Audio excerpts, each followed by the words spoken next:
welcome to the channel. It's been a little while since I've put up a video. Some major life events happened for me, so that's kind of drawn me away from having any time to really put videos together. But we're back today, and we're going to be discussing prospects and scouting within MLB The Show 24, because it has changed going from last year to this year. They've made some changes to your ability to actually find prospects within the game and how the actual scouting versus actual potential and actual ratings plays out.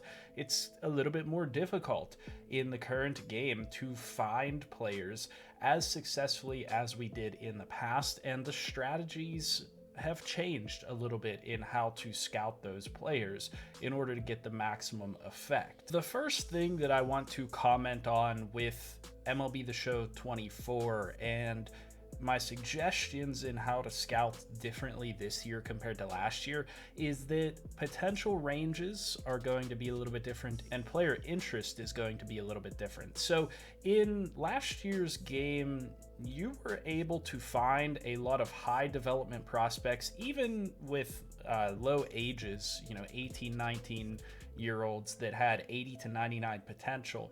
And that pretty much always translated to high B to A potential.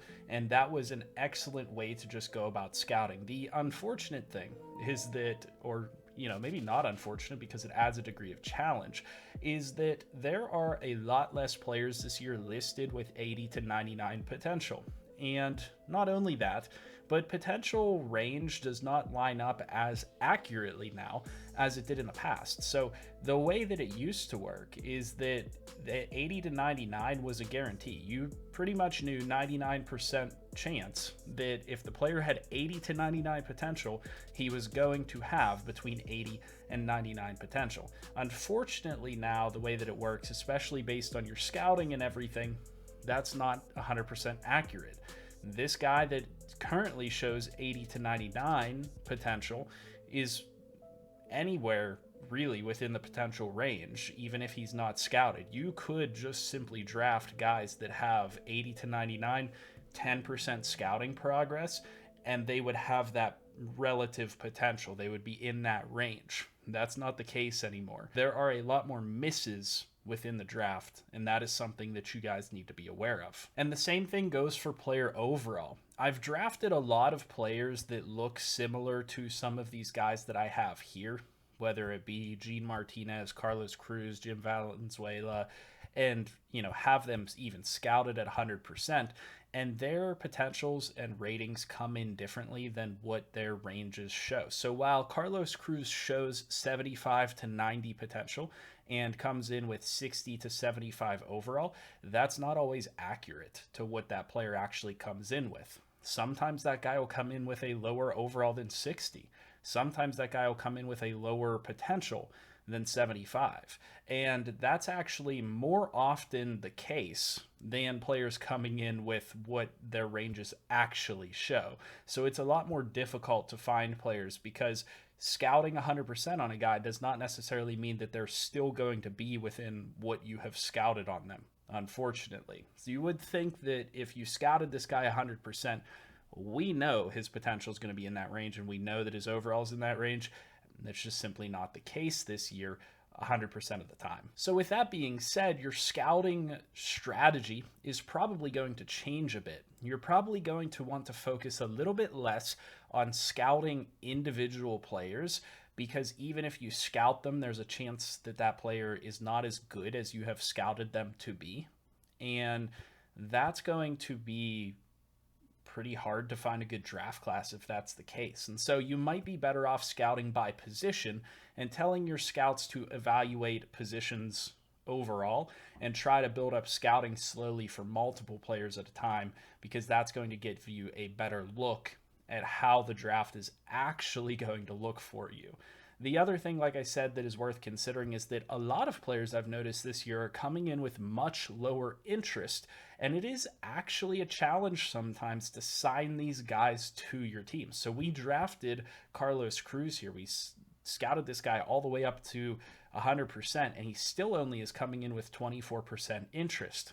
In the past, it was number one, probably higher interest coming in for most players, but number two, it wouldn't really be a problem because you could get that interest up relatively quickly, and they would ultimately end up signing by the end of your signing period. I have now had it multiple times going through these systems where this guy, sure, I'll have an opportunity to sign him, but he's going to decline. And I've had multiple times this year where half of my draft class, as you guys can see, I had 2, 4, 6, 7 picks.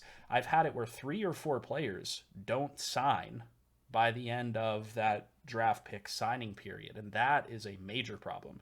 You need to make sure that the guys that you draft are getting into your organization. Otherwise, you're just wasting time and floundering and not helping out your farm system. So that's something that we want to be aware of as well. Your player interest is going to weigh more heavily into picking those players than it has in the past. Last year's game, I never had problems signing anybody. And this year, I do have problems signing players. So I wanted you guys to be aware of that in case you've not run into that issue so far. Make sure that you are focusing on guys that are closer to 40%, 50% interest. Guys in the 30s like Valenzuela, guys like Nicholson, not going to be a problem, but in mass, they can be because you can only focus on 3 players per week to get their interest up after you've drafted them. And you only have a little under a month to be able to get their interest up to a point where you can sign them. Now, you will have access to sign them one final time, even if their interest is below that, but chances are you're not going to sign them if their interest is that low. So that can create a lot of problems. If you can stock your draft class with guys that have decent potential, decent overall, and have 40s to 50s interest, you're going to be setting yourself up for success because then you know that they're going to be solid and you're going to be able to actually get them onto your team. Getting them onto your team is a surprising problem in MLB The Show 24. I've done a bunch of draft classes now, a bunch of drafts, and I've had this issue quite a few times. Now, this is not to say that you won't be able to get a good draft class because this is one of the better draft classes I had, and this was actually the first draft class that I did within MLB The Show 24, and I was able to get a few studs out of it. My first round pick was this catcher Otis Lamar, 65 overall, B potential player. This was a guy that I scouted that looked like he was going to have A potential, and he looked like he might be a 70 plus overall. Ended up coming in at a 65B. Todd Ramirez came in as a fantastic player, 66A potential, and then we got Brendan Rowe, 71B potential. This guy was an absolute steal coming in a couple rounds later as a starting pitcher. That's a fantastic ad. Now, again, these things kind of vary because the only reason that he's appearing as a 71 is because he has 87 stamina. So that kind of hyperinflates his ratings, even though the rest of his stuff is not that good. He's got good home runs per 9. He's got decent velocity, but like nothing particularly special about this guy other than he's being stacked by stamina and appearing as a 71 overall. So you can get a pretty solid draft class, but what I will say is that more often than not, those high-end potential players, unless you're picking in like the top 3, top 5 of the draft, are going to end up with B potential. You're not going to see as many A potential players as we did in the past, and you're not going to see as many high overall players. In fact, getting some 60s, mid 60s, high 60s, and into the 70s is somewhat rare sometimes within draft classes now in MLB The Show 24. And, we did manage to get a decent draft class here. We were even able to get a guy like Bobby Anderle later in the rounds with A potential as an 18-year-old, but it's not necessarily a foolproof process this year because I've had the exact opposite where guys that looked like they were going to have good potential and good overall came in much lower and with C or D potential. I mean, I've actually been fooled into first round picks that looked like they were going to be really good coming in with like D potential and, not as high an overall as expected. Now, you don't have to worry too much. There are some strategies you can utilize to get around that if you don't want to spend a whole lot of time, adjusting scouting and different things. You can always edit these guys once you draft them to your team. If you drafted a guy in the top 5, you might as well just edit him to give him B potential at the very least. make him a half decent overall or something like that. And you can always edit guys down as well. But then you can also save right before the draft and always just like go back to that save and redraft until you get what is a satisfactory draft class to you. Sometimes I'll use that strategy simply because if I'm auto scouting, which I do in certain franchises, the auto scouting is absolutely terrible. You end up with no information on anybody, and that's oftentimes where I get guys, they look like they're going to be good and they turn out to be trash in comparison to what their scouted capabilities look like. So, auto scouting not even close to good at all this year in MLB The Show 24. And you are definitely going to want to hire good scouts within MLB The Show 24 that have good ratings to be able to scout guys a little bit better. What I would say personally is focus on 18-year-olds. This is the best draft class, or one of the best draft classes that I've had, and I had that by focusing on 18-year-old prospects because those are the guys that have the highest potential range, and I'll show you that here in a second. So just starting a fresh franchise to kind of give you guys an idea of what these prospects are going to look like, you're going to see some prospects here at the top end of the draft, picks 1, 2, through 10 that are going to look like they have good development and whatnot. But outside of that, you're really going to start to see a lot of players that are not as defined. I mean, it's literally like the top 5 picks or so, are going to be pretty good. And then beyond that, you really have to do some work. You're going to see a lot of players that look like Cosmo Campaneris here, for example, that are 18 years old, have 65 to 99 potential and have that overall 44 to 78. Like, that's a really broad range. And so that's why things can get a little bit complicated with scouting this year, because this guy could be a 65 overall, or this guy could be rather a 44 overall and a 65 potential, or he could be a 90 plus potential and a 78 overall. So that wide range lends itself to, potentially missing on prospects, but there are a lot of guys that look like this. So if you can cover your basis and scout a lot of these 18-year-old players, that's generally your best capability. As I go through here, you're not going to see very many like 85 to 99 potentials like we used to. So Frank Calado here is a pretty unique player, 85 to 99 potential. That you're getting a potential stud there, maybe a little low in overall, but those players don't exist so much anymore. As you go through here, you'll see a lot of 18, 19-year-old players that have, 64 to 99, 64 to 98 potential. There's a ton of them, an absolute ton of them.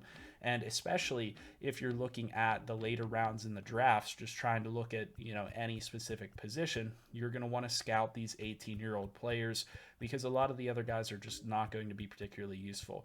You can see here at second base, there are a ton of those 18-year-old guys that have that high-end potential, or could have high-end potential, but you're going to have to scout all of them or a lot of them to kind of figure that out, because one of these guys will be good and then one of these guys will be on the opposite end. You'll get that guy that has 90 potential, but then you'll also get that guy that has 64 potential. You'll get that guy that is a 70-something overall.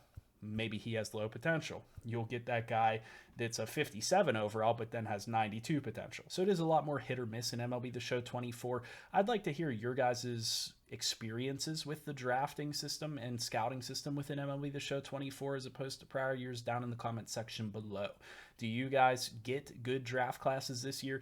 It takes me a little bit of work. And like I said, I'm not afraid to reload saves because I have totally whiffed on prospects before. And if I'm doing like a rebuild and I'm picking with the Athletics, for example, in a top 5 picks all the time, I'm not letting myself whiff on those draft picks.